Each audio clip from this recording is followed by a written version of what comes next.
어, 세계에 많은 나라들이 있죠. 이 나라들이 어떻게 보면 존재하는 이유, 여러 가지 이제 기둥들이 다 있죠. 어떤 나라는 이런 특색으로, 어떤 나라는 이런 특색으로 나라가 이제 존재하고 기둥처럼 쓰임을 받지만은 가장 중요한 것은 어느 나라든 그 나라의 기둥은 저는 이렇게 봅니다. 글씨라고 생각을 합니다. 이 글. 여러분, 글씨가 얼마나 중요합니까? 글씨가 글이 없다고 하면은 여러분 학문이 없어지는 거죠. 그다음에 뭐 정치, 문화, 경제, 예술, 뭐 여러 분야 학문 분야 뭐 이루 셀 수 말한 그러한 분야들이 있지만은 이런 것이 글이 없으면은 뭐가 안 되는 거예요? 책이 없으면, 글이 없으면은 존속되지 않는 것이죠. 왜? 인간의 머리가 한계가 있기 때문에 그렇다는 것이죠. 글이 있기 때문에 학교가 있고요. 그 다음에 학교를 통하여 지식을 습득하고 또 연구하고, 그래서 어떻게 보면은 나라를 지탱하는 위대한 역사가 무엇을 통하여? 글씨를 통하여서 역사하고 있다는 것이죠. 그런데 여러분, 이 글씨라고 하는 것이 참 중요하죠. 그런데 이 성경도 40여 명의 저자에 의해서 하나님의 생각을 그들에게 줌으로 말미암아 사람들이 각기 기록한 말씀들이 이 성경 66권 이제 이 정경이 됐습니다. 그래서 이 성경은 다 뭘로 되어 있냐면 글씨로 되어 있죠. 다 글씨로 되어 있죠. 66권이 글씨로 되어 있습니다. 근데 여러분, 글씨가 사람을 공격하고 때로는 글씨가 국가를 공격한다는 것을 여러분들이 한번 생각을 해보시기를 간절히 바랍니다. 이게 무슨 말씀이냐면은 성경이 진짜 하나님의 말씀이고 위대한 말씀이지만은 이 말씀이 악한 영에 사로잡힌 사람들에 의해서 해석되어질 때 이 성경은 무서운 공격력을 가지고 있고 결국은 어디로 가게 되느냐? 사망에 이르게 된다는 그러한 말씀이죠. 그래서 여러분, 오늘 이 말씀을 통하여서 우리는 한번 이렇게 생각해 보려고 합니다.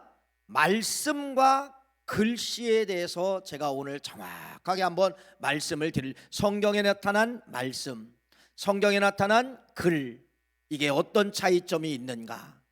하나님은 말씀과 글 중에서 하나님이 원하시고 요구하시는 것이 말씀인가 글인가? 하나님의 속성, 속마음을 여러분들이 아셔야 되죠. 그래서 하나님의 속사정과 속마음을 아시는 그러한 역사가 있기를 이 시간을 통하여 여러분에게 부탁의 말씀을 드립니다. 그러면 여러분, 창세기라는 곳에 가보면은 여러분, 하나님이 천지 만물을 창조하시는 태초에 있었던 어느 하나의 이제 모형 그림이 창세기 1장과 창세기 2장을 통하여서 하나님이 어떻게 창조하셨는가가 요한복음 1장 1절부터 3절 말씀까지 말씀을 하고 있습니다. 한번 읽어볼까요? 요한복음 1장 1절부터 3절 말씀 읽어보세요. 시작. 태초에 말씀이 계시니라. 이 말씀은 하나님과 함께 계셨으니 이 말씀은 곧 하나님이시니라. 그가 태초에 하나님과 함께 계셨고 만물이 그로 말미암아 지은 바 되었으니 지은 것이 하나도 그가 없이는 된 것이 없느니라. 요한복음 말씀은 태초의 상황을 이야기를 하고 있어요. 그래서 요한복음 창세기 1장을 가보면은 하나님이 말씀으로 이제 창조하십니다. 말씀으로 6일 동안 말씀으로 창조하시고 마지막 날은 사람을 이제 하나님께서 창조하시는 것이 창세기 1장과 2장의 말씀이죠. 그런데 여러분 잘 보세요. 오늘 요한복음 1장 1절부터 3절 말씀까지 보면은 뭐라고 이야기했습니까?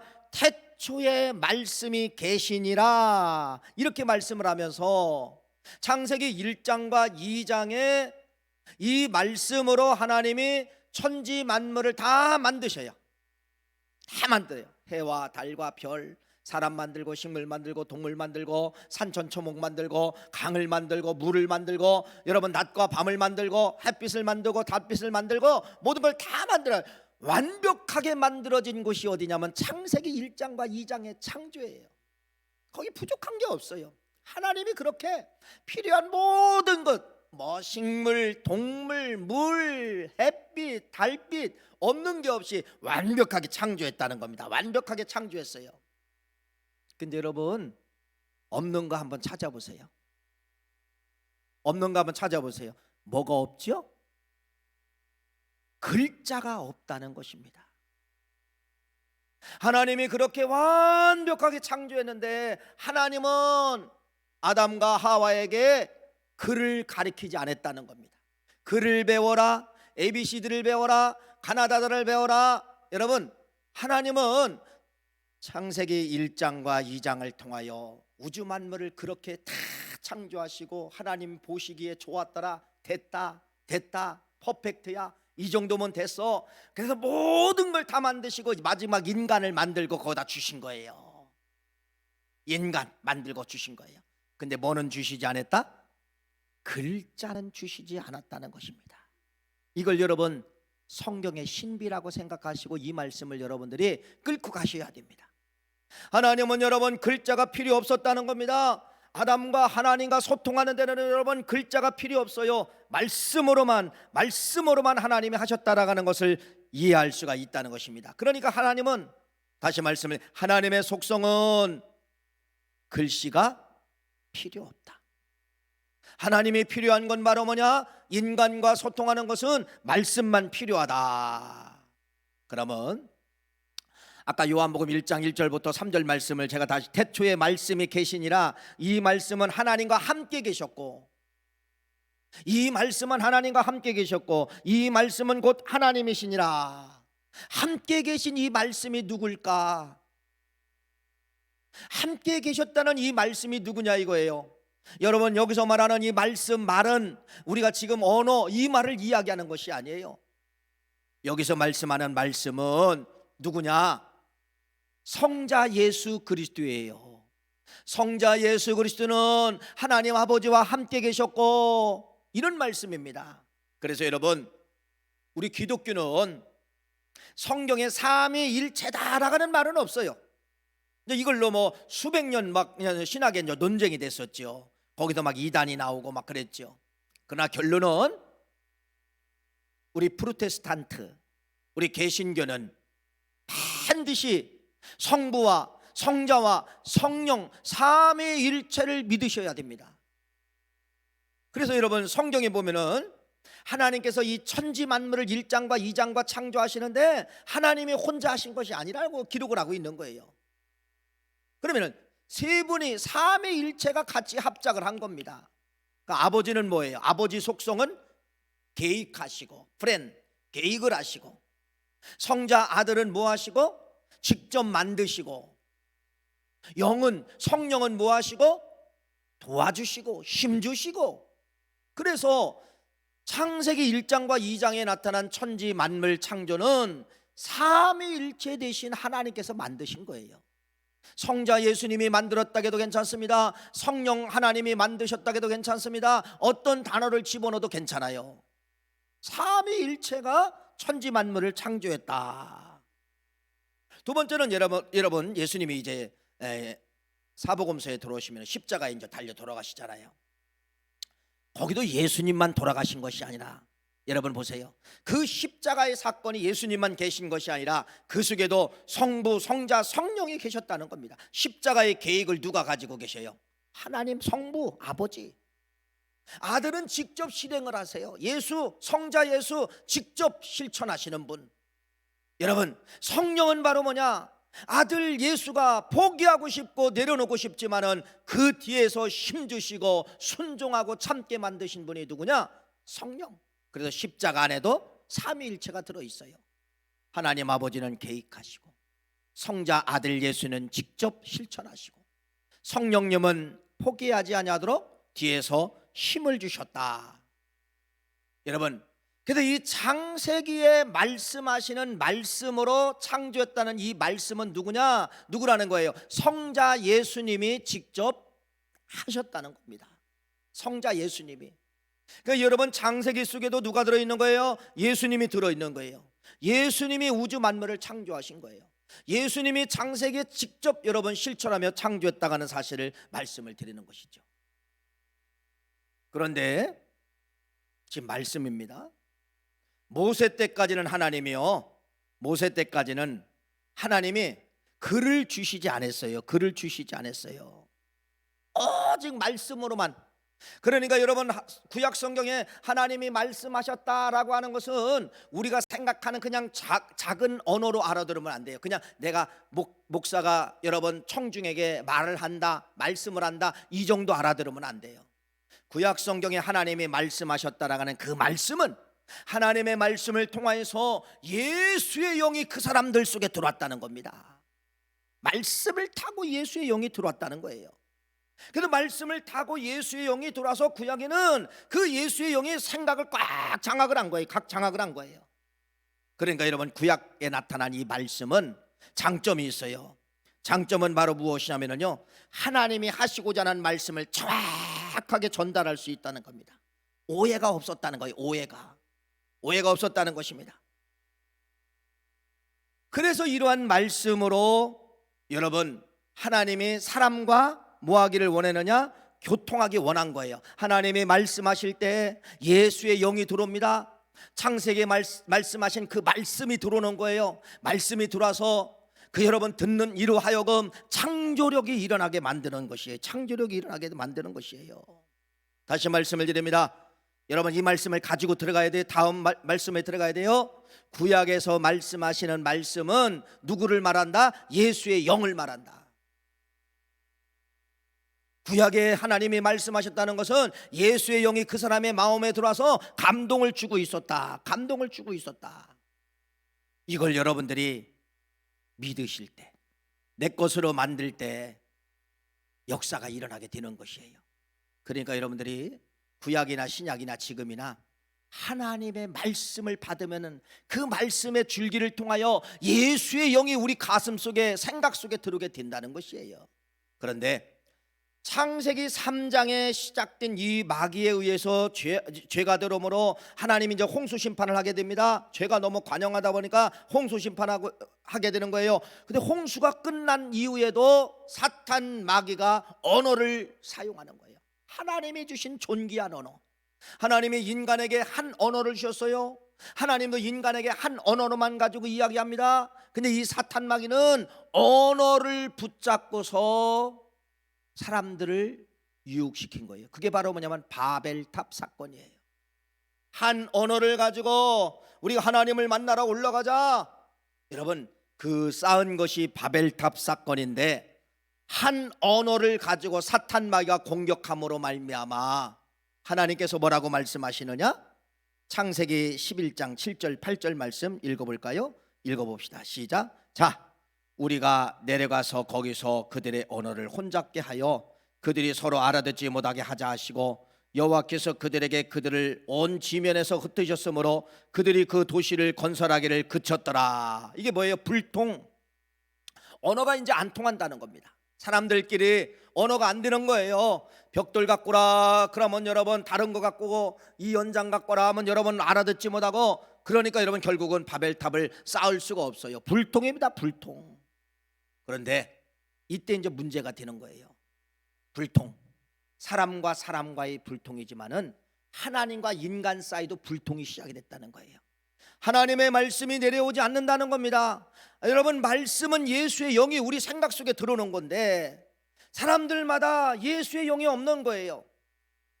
하나님의 말씀을 여러분 들을 수가 없는 거예요. 불통으로 들을 수가 없네요. 그래서 이제 비극이에요. 이게 비극이에요. 그래서 바벨탑 사건 이후에 비극이 찾아오게 되는데, 그 비극이 바로 무엇이냐면 여러분, 서로 알아듣지 못하니까 불신의 사이가 시작되는 거예요. 불신. 자, 어떤 사람이 이제 땅을 팔아요. 땅을 팔았는데 언어가 이제 서로 안 통하는 거예요. 그러니까 손짓 발질로 막 그러는 거예요. 그래서 이 땅에 이거다, 이거야, 알아듣지 못해요. 그냥 손짓으로 하는 거예요. 이 땅이 얼마라는 거예요? 여러분, 얼마? 해보세요. 얼마? 이 땅이 이거예요. 이거 얼마? 나는 1억이라고 하지만은 저쪽에서는 사는 사람이 받아들일 때는 1,000만 원이구나, 싸구나, 그렇게 이야기가 되는 거예요. 그 마지막에 땅 살려고 하는 사람은 1,000만 원 갖고 오고, 나는 세어보니까 10분의 1밖에 안 되는 거예요. 그러다 보니까 거기서 막 싸움이 일어나는 겁니다. 야 이놈아, 내가 1억 했지, 내가 1억이라고 했잖아. 알아듣지 못하는 거예요. 여러분, 그러다 보니까 사회가 온통 악으로 변하는 겁니다. 악으로. 다 질서가 파괴되고 악이 파괴되는 것이에요. 그래서 인간들이 이걸 해결하기 위해서 여러분 무엇을 고안해내느냐? 글씨가 필요한 거예요. 글씨가. 그래서 여러분 바벨론 지역에서 최초의 글씨가 나오죠. 그게 여러분 역사 시간에 배운 거죠. 그게 바로 뭐냐면 수메르 글자예요. 수메르 글자. 이 바벨탑 사건 이후에 사람들이 이거 상거래, 거래에 대한 확실한 증거, 그래서 손가락 10개를 피는 것이 아니라 1억이라고 쓸 수 있는 이 글씨를 만들게 되는 거예요. 상거래를 위해서 글씨를 만들게 되는 것이에요. 그러니까 최초의 문자의 목적은 바로 뭐예요? 불신을 제거하자. 불신을 제거하자. 문자가 만들어진 거예요. 그래서 여러분 그런 문자가 이제 민족이 형성이 되고 나라가 형성이 되고 각 나라마다 다 이제는 뭐가 필요한 거냐? 언어가 다르기 때문에 문자가 만들어지기 시작을 했다는 겁니다. 그런데 문자에 대한 문제가 있죠. 문자에 대한 오류가 있죠. 여러분 우리나라에서도 사회 이슈화되는 것이 다 뭐냐? 가짜 증명, 가짜 학위 이런 것 때문에 막 정치권이 막 휘몰아쳐 치고 있잖아요. 지금도 해결이 안 됐잖아요. 가짜 학위다, 가짜 뭐다. 영화 기생충에 보면 여러분 학위를 도용하는 것이 나오잖아요. 컴퓨터에 가서 그 대학교 도장 직인을 여러분 따와가지고 여기다 집어넣고 해서 가짜 문서, 가짜 증명서. 지금도 여러분들이 서울대학을 안 나와서도 나오게 할 수 있는 것이 있어요. 충분히 가능합니다. 졸업장 충분히 만듭니다. 학위 받은 거 충분히 만들 수 있어요. 지금 여러분이 문자의 오류는 바로 무엇입니까? 문자는 악한 사람의 손에 잡히면 뭐가 된다? 도용된다는 겁니다. 오류가 발생하게 된다는 거예요. 그래서 하나님이 이 문자의 약점을 알기 때문에 하나님이 문자를 주려고 안 한 거예요. 그런데 이미 문자가 이제 막 형성이 돼요. 사람들이 살아가는데 이 글씨가 없으면 절대로 살아갈 수가 없어요. 그런데 하나님의 속성이 있잖아요. 하나님의 속성은 하나님이 세상을 이처럼 사랑하사, 이게 하나님의 속성이에요. 그래서 하나님이 문자를 없애고 문자를 지우는 것이 아니라 이미 사람들이 살아가는데 이제는 문자가 필요하구나. 그래서 하나님도 어쩔 수 없이 하나님도 인간과 소통하고 싶다. 너희들하고 진짜 소통하고 싶다. 인간들은 문자를 통하여 이제 장점이 막 형성이 되는 겁니다. 그래서 하나님의 최초의 문자를 주시는 거예요. 그게 바로 뭐죠? 십계명을 주시는 거예요. 하나님이 친히 돌판 위에 십계명을 기록해서 하나님이 인간 모세에게, 사람들에게 하나님의 속마음 10가지 계명을 십계명이라고 이제 모세를 통하여 주게 되고, 나중에 그 모세가 하나님의 영광과 지혜를 받고 모세가 창세기, 출애굽기, 레위기, 민수기, 신명기 이 5권의 책을 기록하게 되는데 이게 뭐라고 되는 거예요? 율법서, 모세오경 율법서. 그래서 글을, 하나님의 생각을 사람의 손에 의해서 그 글을 쓰게 만드는 것이 바로 뭐냐? 모세오경. 오늘날로 말하면 그냥 여러분 성경이라고 말씀을 드릴 수가 있지요. 그런데 이 주신 하나님의 말씀이지만은 하나님의 감동이 없이 해석하면은 오류들이 발생하게 되는 것입니다. 그래서 수천 년 기독교 역사 가운데 이제 그 십계명을, 출애굽기에서 십계명을 주고 지금까지 이제 문자가 왕성하게 되잖아요. 그런데 지금까지 이 성경에 의해서 사탄의 조종관이 잡히게 되면은 여러분, 이 성경 말씀을 통하여서 성경이 그 사람을 공격해서 결국은 뭐하게 되느냐? 죽고 지옥 가는 역사가 많이 나타나게 된 거예요.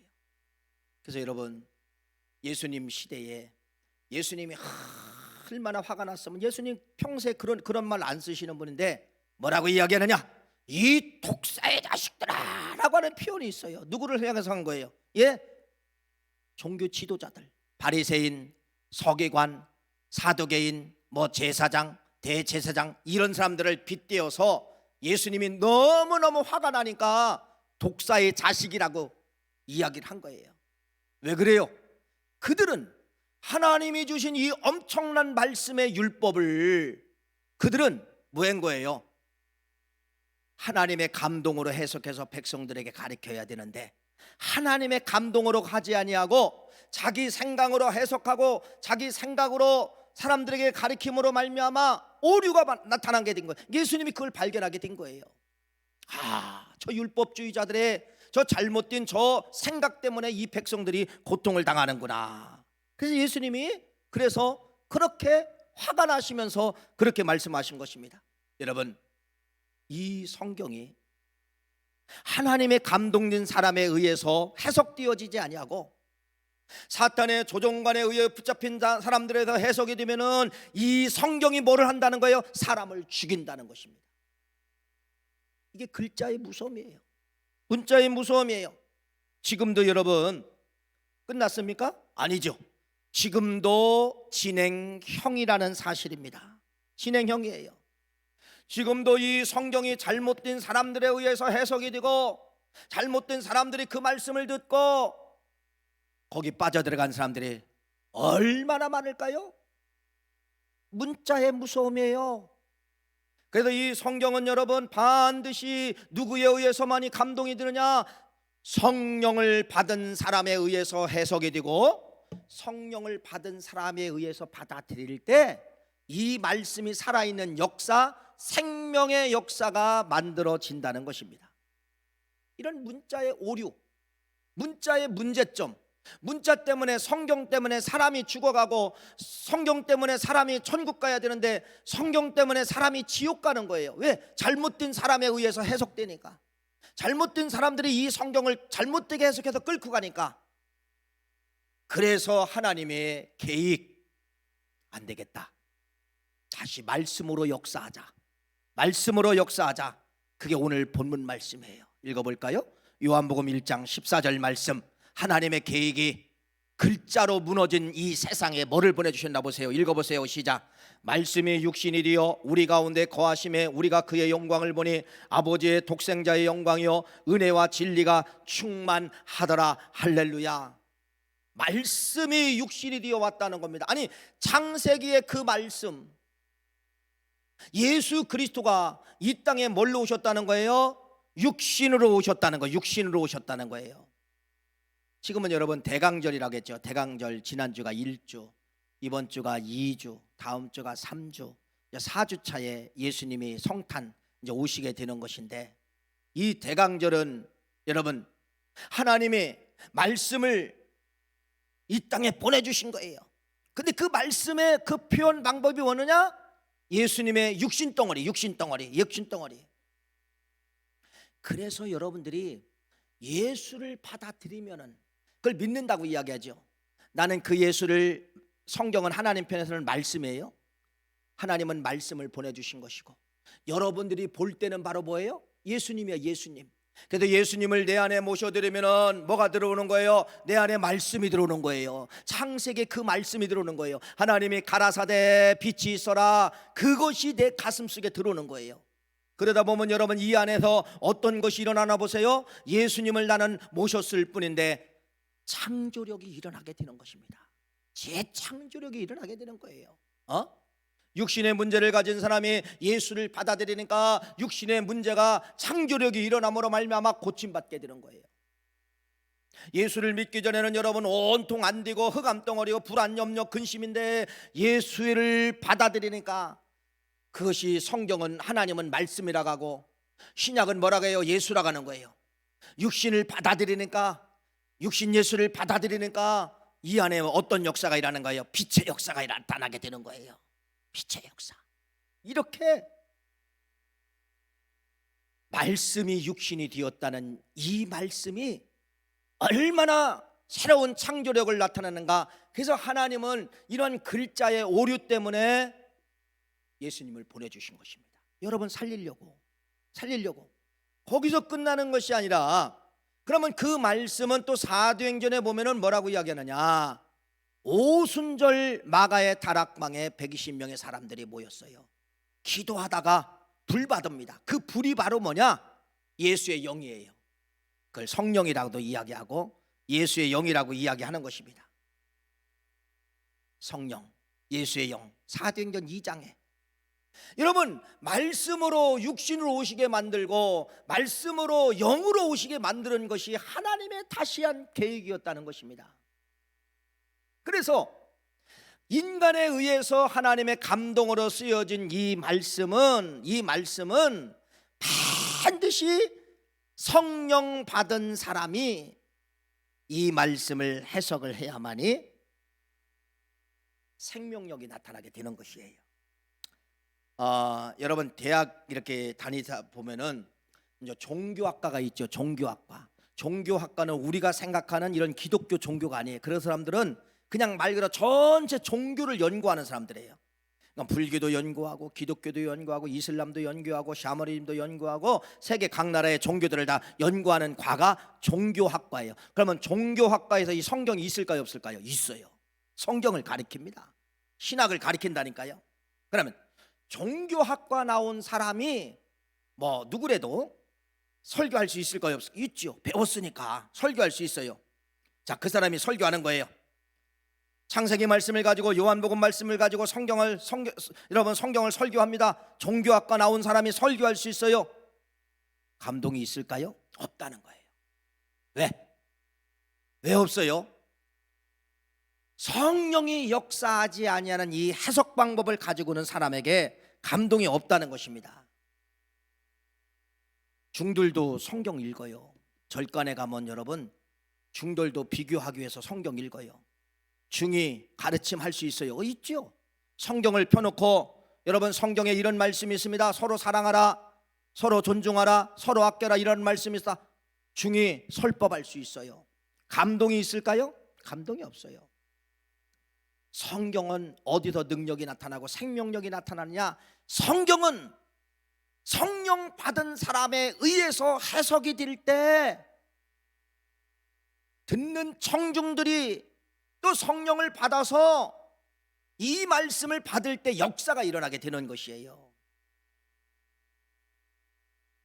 그러니까 여러분, 이 시간에 많은 전국에서 많은 목사님들이 설교하시지만은 설교가 쉽게 되지 않습니다. 일주일 동안 진액을 짜는 거예요. 제가 말씀을 드렸잖아요. 저는 제일 행복한 날이 있어요. 언제가 행복하느냐? 오늘 저녁이 저는 최고 행복한 날입니다. 오늘 저녁은 다 잊어먹어요. 내일부터 근심 걱정이 시작이 되는 거예요. 본문 말씀은 뭘로 정할까? 정해지면은 여보는 거기다가 차를 타고 가도 거기다 말씀을 막 집어넣어야 돼요. 산천초목을 보면은 그 말씀이 생각나 집어넣어야 돼요. 수요일 날 정도면 대충 그림 왁구가 나와요. 성경을 또 연구하는 거예요. 여러분, 현찬한 설교 같아도요, 일주일 동안 진액을 품으면서 설교 한 편이 나오는 거예요. 설교 한 편. 인간적인 말로 여러분 솔직히 말씀을 드리면요, 제일 하기 어려운 게 설교예요. 한번 여기 나와서 누가 좀 해보세요. 쉽다고 생각하시는 분. 설교처럼 어려운 게 없어요. 무슨 말씀입니까? 진액을 짜고 기도하고 성령의 역사를 붙잡아야만이 이 성경이 오류가 되지 아니하기 때문에, 사랑하는 귀한 성도님, 하나님의 말씀이라 할지라도 66권이 정경이에요. 말씀이라 할지라도 미혹된 영의 사람에 의해서 이 문제가 해석이 되고 나갈 때는 그 사람들이, 듣는 사람들이 다 뭐가 되느냐? 사망에 이르게 된다는 겁니다. 이게 글의 무서움이에요. 글의 무서움이에요. 글의 무서움이에요. 그래서 여러분, 성경은 여러분들에게 뭐라고 말씀하느냐? 성령 받아라, 그렇게 말하는 거예요. 성령 받으면 여러분 내 안에 나도 모르게 영분별을 주셔요. 영분별을 주셔요. 내가 성령 받으면 여러분 성령 받지 않은 말씀 안 들어옵니다. 유쾌한 아주 멋진 설교 있어요. 그런데 여러분, 그런 설교가 내 안에 분별력으로 가려진다는 것입니다. 가짜구나. 감동이 없어요. 어떤 사람들은 막 유명한 설교라고 들어보라고 하는데 내 가슴 속에 말 칼로 찔르듯이, 바늘로 찔르듯이 찌릿찌릿하게 들어올 때가 있어요. 내가 성령 받으면은, 성령 받으면 영분별의 은사를 주시고, 성령 받으면 여러분 가짜의 말씀과 진짜의 말씀을 분별할 수 있기 때문에 성경은 뭐라고 이야기하느냐? 성령 받으라, 그렇게 이야기하는 거예요. 성령 받으라, 성령 받으라. 그래서 전달자도 성령 받아야 되고, 청중도 성령 받은 사람이 그 말씀을 받을 때 그 말씀이 뭐가 되느냐? 역사, 창조력이 이때 일어나게 되는 것입니다. 창조력이 일어나게 되는 거예요. 그러니까 여러분들이 성령 받지 않으면 오류를 발견하지 못하는 거예요. 성령 받지 않으면 여러분 똑같이 하나님의 말씀으로 받아들이는 그러한 오류를 나타나게 된다는 겁니다. 그 이유가 왜 그럴까요? 이것 때문에 그래요. 요한복음 8장 44절 말씀 때문에 그렇습니다. 읽어볼까요? 요한복음 8장 44절 시작. 너희는 너희 아비 마귀에게 났으니 너희 아비의 욕심대로 너희도 행하고자 하느니라. 그는 처음부터 살인한 자요 진리가 그 속에 없으므로 진리에 서지 못하고 거짓을 말할 때에 제 것으로 말하나니 이는 그가 거짓말장이요 거짓의 아비가 되었음이니라. 누가? 사탄이가 거짓말장이라니. 거짓말장이. 창세기 3장에 나타난 사탄이가 거짓말 치잖아요. 아니야 하와야, 너 이걸 먹으면은 네 눈이 밝아져서 하나님처럼 되는 거야. 하나님이 거짓말 시킨 거야. 이 바보야, 먹어봐. 거짓말장이에요. 요한복음 뭐라고 이야기해요? 이 사탄이는 거짓말장이라니. 그러니까 여러분이 성경이 사탄의 조종관에 잡힌 사람들에 의해서 이 잡혀지면은요 말씀이 다 뭘로 간다는 거냐? 거짓말로 간다는 겁니다. 거짓말로 간다는 거예요. 거짓말로.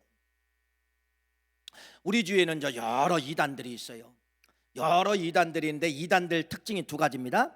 하나는 이단들 중에서 성경을 믿고 성경을 가지고 있는 이단이 있고, 또 성경 외에 다른 정경, 뭐 예를 들어 뭐 몰문교라든지 통일교회 여러 가지 이제 자기들이 원하는 정경들이 있어요. 정경들.